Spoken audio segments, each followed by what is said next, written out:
नमस्कार। 2 बार केंद्रीय मंत्री रहे कांग्रेस के वरिष्ठ आदिवासी नेता अरविंद नेताम ने कांग्रेस पार्टी से इस्तीफा दे दिया है। उन्होंने 1 पेज का पत्र कांग्रेस के राष्ट्रीय अध्यक्ष को लिखा है, जिसमें उन्होंने कई चीज़ों का ज़िक्र किया है। सबसे पहले तो उन्होंने लिखा है कि कांग्रेस के प्रदेश नेतृत्व से उन्हें सहयोग नहीं मिला। वो चाहते थे, राहुल गांधी के आह्वान पर उन्होंने कांग्रेस ज्वाइन किया और कांग्रेस को मजबूत करने के लिए तमाम कोशिशें वो कर रहे थे, लेकिन पीसीसी से, प्रदेश नेतृत्व से, उन्होंने प्रदेश नेतृत्व लिखा है, प्रदेश नेतृत्व से उनको बराबर सहयोग नहीं मिला।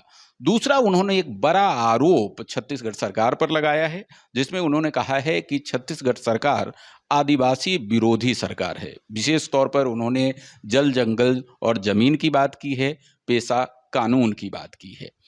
तो अरविंद नेताम, जो कि वरिष्ठ आदिवासी नेता है, सर्व आदिवासी समाज से जुड़े हुए रहे हैं लंबे समय से, इंदिरा गांधी कैबिनेट में और बाद में नरसिम्हा राव कैबिनेट में वो केंद्रीय मंत्री थे। तो उनके कांग्रेस छोड़ने के आखिर क्या मायने हैं और उसका छत्तीसगढ़ की राजनीति पर और विशेष तौर पर आने वाले जो 2023 का विधानसभा चुनाव है, जो करीब 4 महीने बाद आने वाले हैं, उस पर क्या असर पड़ेगा?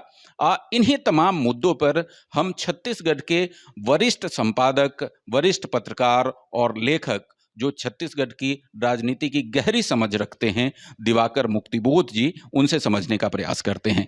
बहुत बहुत स्वागत है आपका। नमस्कार। सबसे पहले बताइए कि ये जो आज घटनाक्रम हुआ है, इसके मायने क्या है? देखिए, पहली बात तो ये है कि घटनाक्रम कोई नया नहीं है। ये बहुत समय से इसकी प्रतीक्षा की जा रही थी। उस समय आदिवासी दिवस के दिन आया तो अरविंद नेताम को इस्तीफा देना ही था, क्योंकि लगातार ये कांग्रेस की आलोचना भी रहे हैं। दूसरी बात ये है कि चूंकि वो उनका जो सर्व आदिवासी समाज है, जिसके वो कर्ता धर्ता हैं, और जिसने भानु प्रताप उपचुनाव जो हुआ था छत्तीसगढ़ में, उसमें अपना एक उम्मीदवार खड़ा किया था और उस उम्मीदवार ने काफ़ी संख्या में, करीब करीब 22-23 हज़ार वोट हासिल किए थे। तो एक उम्मीद उनको ये बनती है कि सर्व आदिवासी समाज को जो है चुनाव मैदान में लाया जाए और चुनाव लड़ा जाए। ये चुनाव इसलिए लड़ना चाहते हैं क्योंकि उनके जो उम्मीदें थी कांग्रेस से, वो उम्मीदें पूरी नहीं हुई। अब सवाल इसमें 2 तरह का है। पहला ये है कि ये बहुत वरिष्ठ हैं, उम्रदराज हैं। अब ये है कि उम्रदराज व्यक्तियों की कांग्रेस में या किसी भी राजनीतिक पार्टी में जैसी वक़्त रहनी चाहिए, वो रह नहीं पाती। हम भारतीय जनता पार्टी को ले लें, आज देखते हैं लाल कृष्ण आडवाणी जी की क्या स्थिति है। हम मुरली मनोहर जोशी को देखते हैं, उनकी क्या स्थिति है। और भी 75 के पार और 80 के पार जो नेता हैं, वो लगभग मेन स्ट्रीम से बाहर हो गए हैं या कर दिए गए हैं। तो अरविंद नेताम भी इसी श्रेणी के हैं। उन्हें मेन स्ट्रीम की, कांग्रेस की मेन स्ट्रीम से बाहर कर दिया गया था। और लेकिन चूंकि महत्वाकांक्षाएं कभी मरती नहीं हैं, वो खासकर राजनीतिज्ञों की, इसलिए उनका एक ख्याल था कि कुछ ऐसा किया जाए ताकि उनकी पूछ परख राजनीति में बनी रहे। एक मकसद तो ये था। दूसरा मकसद तो जाहिर सी बात है, वो आदिवासियों के हितों के लिए लगातार संघर्ष करते रहे, चाहे वो केंद्र में मंत्री थे तब भी, मैं जब मंत्री नहीं रहे तब भी। तो और उनकी जो मांगे हैं, या वो कोई नई मांगे नहीं हैं, ये मांगे सभी जितने बड़े आदिवासी विपक्ष के नेता रहे हैं या सत्ता पक्ष में रहे हैं, वे लगातार कहते रहे हैं कि आदिवासियों के हित में संविधान में जो प्रावधान किए गए हैं, उन प्रावधानों को सख्ती के साथ लागू किया जाना चाहिए। लेकिन यह राजनीति का दुर्भाग्य है, या कह सकते हैं कि देश और समाज का दुर्भाग्य है कि ये बातें, ये जो कानून है, वे उनका इम्प्लीमेंटेशन जिस तादाद में या जिस प्रखरता के साथ होना चाहिए वो नहीं हो पाता। क्योंकि उसमें फिर क्या है कि सारे के सारे जो अधिकार है, बहुत सारे अधिकार उसमें राज्यपाल को मिल जाते हैं। तो मुझे ऐसा लगता है कि अरविंद नेताम जी ने जो कदम उठाया है, वो अपनी स्थिति को बेहतर बनाने के लिए उठाया। अपनी स्थिति तो उनकी बेहतर बनेगी, लेकिन कांग्रेस का जो समीकरण है, उस पर किस तरह का आप देखते हैं कि राजनीतिक प्रभाव उस पर किस तरह का पड़ेगा? देखिए, सर्व आदिवासी समाज जो है, जैसे कि उन्होंने कहा है, 50 सीटों पर वो चुनाव लड़ेगा। आदिवासी, उनका जो समाज है, उनका जो राजनीतिक जो पार्टी बनने जा रही है, बनी नहीं है अभी, बनने जा रही है, वो चुनाव लड़ेगी। 50 सीटों के बारे में उन्होंने कहा है। उसमें 29 सीटें तो आदिवासी क्षेत्रों की है, तो 29 सीटें तो आदिवासी क्षेत्रों पर ही वो लड़ेंगे, लेकिन बाकी जो सीटें बचती है उन सीटों पर वे सार्वजनिक जो सामान्य सीटें उसमें भी चुनाव लड़ेंगे। तो इसके जरिए वो ये कहना चाहते हैं कि हम अपनी ताकत दिखाएंगे, और ताकत कितनी दिखा पाते हैं और कैसी, वो तो चुनाव जब होंगे तभी पता लगेगा, लेकिन उनकी कोशिशें जारी है। उनकी कोशिशें तो ठीक है, जारी है और बहुत दिन से वो कोशिश कर रहे हैं, लेकिन इसका प्रभाव कांग्रेस पार्टी पर किस तरह से पड़ेगा? क्या कांग्रेस को नुकसान पहुंचाएंगे? वाह, ये सवाल का उत्तर देना रह ही गया था। दरअसल आज 2018 के चुनाव में कांग्रेस ने सरगुजा और बस्तर में बहुत बेहतर किया।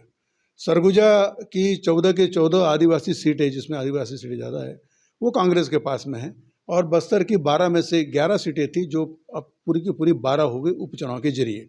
तो ये जो सीटें हैं, 24 सीटों की हम जब बात करें तो ये 24 सीटें जो है बहुत महत्वपूर्ण है, और निश्चित रूप से इसकी वजह से यदि सर्व आदिवासी समाज के व्यक्ति यदि खड़े किए जाते हैं चुनाव में, क्योंकि आगे अगले 3 महीनों में समीकरण किस तरह बदलेंगे उसके बारे में अभी नहीं कहा सकता है।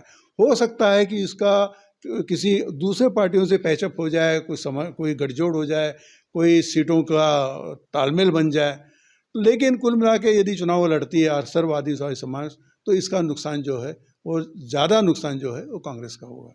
लेकिन एक चीज जो पिछले चुनाव में देखने को मिला, उपचुनाव में जो परिणाम आए अंतागढ़ के, उसमें कांग्रेस तो विनिंग रही, दूसरे स्थान पर सर्व आदिवासी समाज रहा और बीजेपी तीसरे स्थान पे चली गई। वहां पर यही अरविंद नेताम थे, यही पूरा सर्व आदिवासी समाज था। तो वहां का जो समीकरण था वो क्या कुछ कहता है? देखिए, हर क्षेत्र के अपने अपने समीकरण होते हैं, है ना, तो उस समीकरणों के हिसाब से वो चेंजेस होते रहते हैं। अंतागढ़ में या भानु प्रताप में या बस्तर की बात करें उसमें, या कांकेर की बात करें या सुकमा की बात करें, तो वो डिपेंड करता है कि वहाँ का नेता, वहाँ जो कांग्रेस के या जो प्रतिद्वंदी नेता है उनकी वहाँ क्या पोजीशन है, उनकी क्या स्थिति है। वो यदि हम सुकमा की बात करें तो सुकमा में कवासी लखमा लगातार जीतते रहे हैं। अब कवासी लखमा के अगेंस्ट में मान लीजिए कोई सर्व आदिवासी समाज का कोई उम्मीदवार खड़ा होता है, तो ये नहीं कहा जा सकता वो ज़्यादा वोट ले सकता है, लेकिन इसकी वजह से कवासी लखमा के जो प्रतिबद्ध वोट है उस पर कोई असर पड़ेगा, ऐसा मुझे नहीं लगता। दूसरी बात, एक अगर मुद्दों को थोड़ा सा अगर समझने की कोशिश करें तो सामान्यतः जो सर्व आदिवासी समाज के मुद्दे हैं, धर्मांतरण के खिलाफ एक बड़ा मुद्दा है, और धर्मांतरण का मुद्दा जो है वो बीजेपी का भी मुद्दा है। तो कहीं ऐसा समझ में आता है कि जो धर्मांतरण के खिलाफ वाले वोट है, जो बीजेपी को एक तरफा जाते, जो कि सामान्यतः बीजेपी का मुद्दा है, वो मुद्दा अगर सर्व आदिवासी समाज का भी मुद्दा है तो वो वोट कहीं बटेंगे, और उसके सामने वाला वोट जो कन्वर्टेड आदिवासी है उनका वोट एक साथ इस समीकरण में कांग्रेस को भी जाएगा, तो संभवतः कांग्रेस को फायदा भी हो सकता है। देखिए, अरविंद नेताम जी ने अपने पिछले वक्तव्यों में ये जो दोनों मुद्दे हैं, धर्मांतरण वाले जो मुद्दे हैं, या क्रिश्चियनिटी और नॉन क्रिश्चियनिटी, या जो आदिवासी क्रिश्चियन बन गए हैं, और जिस तरह से पिछले घटनाएं हुई है, तो नेताम जी ने संतुलन बनाए रखा है, न इस तरफ न उस तरफ। तो ये बात तो है, लेकिन आगे क्या स्थिति होती है ये कहना बड़ा मुश्किल है। और दूसरी बात यह है कि सर्व आदिवासी समाज के पास में जो मुद्दे हैं वो निश्चित से जल, जमीन और जंगल के हैं, तो उसी पर लेके चुनाव लड़ेंगे। और लोकल इश्यूज जो रहते हैं वो तो रहेंगे ही रहेंगे, लोकल इश्यूज बात करते हैं। लेकिन मैंने देखा है कि देखिए, अब अरविंद नेताम निश्चित रूप से एक बड़े आदिवासी चेहरा रहे, बड़े आदिवासी नेता रहे कांग्रेस के, और लेकिन वो ज़माने की बात थी, अभी ज़माना बदला हुआ है, राजनीतिक परिस्थितियाँ बहुत बदल गई है, और लोग जो है बहुत ज़्यादा जागरूक हो गए हैं, बहुत सोच समझ के वोट करते हैं। हमने देखा है कि अजीत जोगी की जाति को लेकर बड़ा बवाल मचा था, बड़ा विवाद हुआ था, जो अभी तक वो सॉल्व भी नहीं हुआ है। वो अनुसूचित जाति के हैं, अनुसूचित जनजाति के हैं, लेकिन उन्होंने बड़े ताकत से चुनाव लड़ा था, अपने अलग पार्टी बना के, और आदिवासियों के बीच में उनकी चिपैठ थी और अनुसूचित जातियों के बीच में भी उनकी चिपैठ थी। लेकिन इसके बावजूद भी उनको, उनकी पार्टी को, जनता कांग्रेस जोगी को केवल 7.19% वोट मिले और उनके कुल 5 उम्मीदवार जीत के आए। अब उन्होंने 55 सीटों पर चुनाव लड़ा था उस दौर में बसपा के साथ तालमेल करके, और 55 सीटों में से उन्हें केवल 5 सीटें मिली और उनका प्रतिशत तो ठीक ठाक रहा। हालांकि ये प्रतिशत जब 2003 के चुनाव हुए थे राज्य विधानसभा के छत्तीसगढ़ में, पहले चुनाव जब हुए थे, उसमें भी जो विद्याचरण शुक्ल जी के नेतृत्व में जो एनसीपी ने चुनाव लड़ा था कांग्रेस के खिलाफ, उसमें भी विद्याचरण शुक्ल की इतनी बड़ी हैसियत होने के बावजूद भी उनको भी केवल 7% के करीब वोट मिले थे। उनका केवल एक उम्मीदवार जीत के आया था। तो हम ये नहीं कह सकते कि बहुत बड़ा स्टालवर्ड्स है, बहुत बड़ा नेता है, उसकी ज़मीनी पकड़ है, उस ज़मीनी पकड़ के दम पर पूरी पार्टी को जिता के ले जाएगा, ऐसा नहीं होता। तो हम ये नहीं कह सकते कि अरविंद नेताम अगर 50 सीटों पर चुनाव लड़ते हैं तो वो कितनी सीटों पर जीतेंगे। हाँ, ये बात ज़रूर है कि वो जो वोटों का बंटवारा ज़रूर कर सकते हैं, और वोटों का बंटवारा करने की जहाँ तक बात है, मुझे लगता है ये कांग्रेस की वोट ज़्यादा काटेंगे और बीजेपी की कम। तो जाहिर सी बात है कि कांग्रेस के वो ये इसलिए कि मूलतः कांग्रेस ही है, मूलतः कांग्रेस ही है। तो उनका जो जितना भी बचा कैडर, उनका जो भी बचा होगा, उनके कार्यकर्ता जो भी फौज बाकी होगी या उनके अपने संपर्क जो भी रहेंगे, वो निश्चित रूप से उनको देख के वोट देंगे, और जो कि कांग्रेस से कमिटेड वोट रहे हैं, तो वो इस तरह का उनका नुकसान। और दूसरी तरफ जो आदिवासी वोट बैंक है वो भी मोटे तौर पर अगर देखा जाए तो कांग्रेस का ही कमिटेड वोटर रहा है। कांग्रेस का कमिटेड वोट रहा है, लेकिन परिस्थितियां हमेशा बदलती रही। 2018 के चुनाव के पहले 2014 का चुनाव देख लें या उसका 2008 का चुनाव देख लें, उसमें बराबर करीब चले हैं। बहुत मान लें एक तरफा कांग्रेस को वोट मिले ऐसा नहीं है, बीजेपी ने उसमें बहुत कुछ वोट हासिल किए हैं। तो मुझे ऐसा लगता है कि इस परिस्थिति में भी नेताम जी जो है वो किस तरह से मेहनत कर पाते हैं, जो कि चुनाव लड़ना बहुत बड़ी, उसके लिए संसाधनों की बहुत आवश्यकता होती है, और बिना संसाधनों के आजकल कोई चुनाव नहीं लड़ा जा सकता। तो वो संसाधन कितना अर्जित कर पाएंगे, उनको सपोर्ट कहाँ से मिलेगा, ये सब बातें बहुत डिपेंड करती है।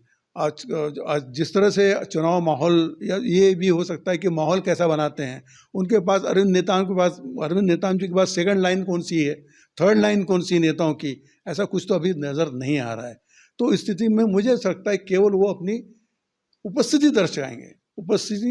दर्ज करेंगे आने वाले चुनाव में। उपस्थिति दर्ज कराएंगे और वोट काटेंगे। वोट तो काटेंगे, जैसे मैंने बताया, जैसे कि आपको याद होगा कि हीरा सिंह मरकाम के नेतृत्व में गोंडवाना गणतंत्र पार्टी पिछले करीबन 30 साल पहले बनी थी, और उसमें से उन्होंने हमेशा जो है वो आदिवासी क्षेत्रों में ही उन्होंने कुछ चुनाव लड़ा था, कुछ सीटों पर ही लड़ा था, बहुत सारी सीटों पर नहीं लड़ा था। मरकाम जी तो एक बार जीत गए, विधानसभा पहुंच गए तानाखर से। इस बार पिछला चुनाव भी उन्होंने काफ़ी वोट हासिल किए थे, 55,000 से ज़्यादा वोट उन्हें मिले थे। तो मेरा कहने का मतलब ये है कि गोंडवाना गणतंत्र पार्टी मतलब आदिवासियों की पार्टी, सर्व आदिवासी समाज यानी अरविंद नेताम की आदिवासियों की पार्टियां बनी हैं, लेकिन आदिवासियों के वोट उनको कितने मिले हैं, ये सवाल है। वो बटे हैं, कांग्रेस में भी गए हैं, बीजेपी में गए हैं, दोनों बड़ी पार्टियों में गए हैं। तो ये जैसे कि आप भी कह रहे हैं, मैं भी कहता हूँ कि ये जो है ये केवल वोटों का विभाजन करेंगे। किसका कितना विभाजन करेंगे वो डिपेंड करता है। भारतीय जनता पार्टी कितनी ताकत लगाती है या नेताम जी को कितना सपोर्ट करती है वो भी डिपेंड करता है, और कांग्रेस इसका जो इसकी काट है, नेताम जी डैमेज कंट्रोल किस तरह से करते हैं और इसके लिए क्या उपाय करते हैं, ये भी बहुत कुछ डिपेंड करता है कांग्रेस की आने वाली चुनाव अभियान पर। जी, तो बहुत गहराई से छत्तीसगढ़ की राजनीति को समझते हैं दिवाकर मुक्तिबोध जी, और लगातार लिखते भी रहते हैं। इनके विश्लेषण आप देखते रहते हैं, पढ़ते रहते हैं। बड़ी बेबाकी से उन्होंने सारी स्थितियों को स्पष्ट किया। जिस्ट लाइन यही कहा जा सकता है कि चूंकि अरविंद नेताम कांग्रेस में रहे हैं लंबे समय तक, आदिवासियों के बीच उनकी गहरी पैठ है, तो अभी संभावना ये जरूर कही जा सकती है कि कांग्रेस को वो ज़्यादा नुकसान पहुंचा सकते हैं। लेकिन ये भी महत्वपूर्ण है कि कांग्रेस उसको किस तरीके से डैमेज कंट्रोल करती है, क्योंकि अभी 3 से 4 महीने का समय है, इसमें डैमेज कंट्रोल किया भी जा सकता है। दूसरी तरफ बीजेपी किस तरीके से इस मुद्दे को लपकती है, किस तरीके से सहयोग करती है, सारी संभावनाएं इसी के इर्द गिर्द घूमेंगी। अगली बार हम किसी अन्य मुद्दे को लेकर के दिवाकर मुक्तिबोध जी के साथ हम विषयों का विश्लेषण करेंगे। तब तक के लिए हमें इजाजत दीजिए और हमारा ये चैनल एडिटर जी न्यूज को आप सब्सक्राइब करें, ताकि इस तरह की जो विश्लेषणात्मक खबरें हैं वो आप तक पहुंच सके। नमस्कार।